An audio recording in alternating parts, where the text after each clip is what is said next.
دوستان عزیز سلام، امیدوارم که حالتون عالی باشه.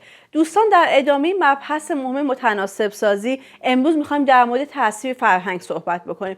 این که ما قراره پروژه‌مون رو تو کدوم کشور اجرا بکنیم. قراره در ترکیه باشه، ایران باشه، آفریقای جنوبی باشه، روسیه باشه یا انگلیس به عنوان مثال. خیلی فرق میکنه داستان و ما نمیتونیم عوامل محیطی مخصوصا عوامل فرهنگی رو نادیده بگیریم.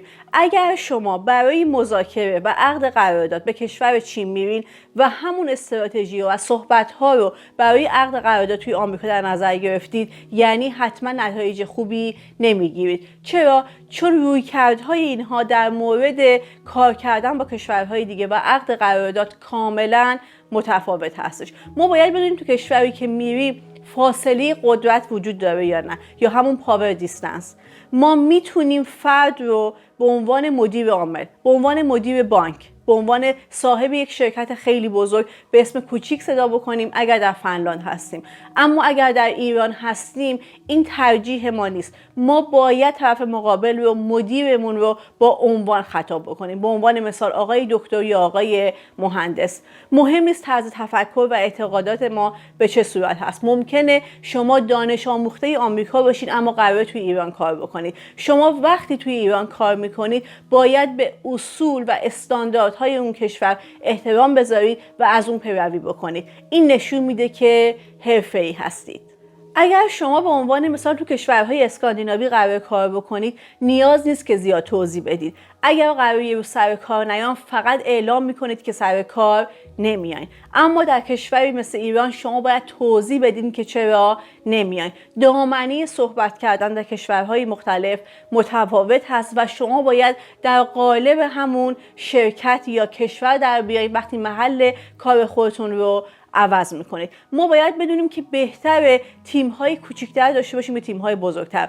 افراد اون کشور دوست دارن گروهی کار بکنن یا فردی. تمام اینها رو شما باید بررسی بکنید و براش برنامه‌ریزی داشته باشید. ما باید بدونیم توی کشور و شرکتی که کار میکنیم اونا اهمیت میدن که شما کی هستید یا خروجی کار شما به چه صورت هستش. در بعضی فرهنگ‌ها اصلا اهمیت نداره که شما کی هستین، به چه شکلی هستین، به چه سنی هستین، جنسیتتون چی هست. فقط به خروجی کار شما نگاه میکنن. اما در بعضی از فرهنگ‌ها اونا اهمیت میدن که شما کی هستید قبل از اینکه ببینن خروجی کار شما چیه.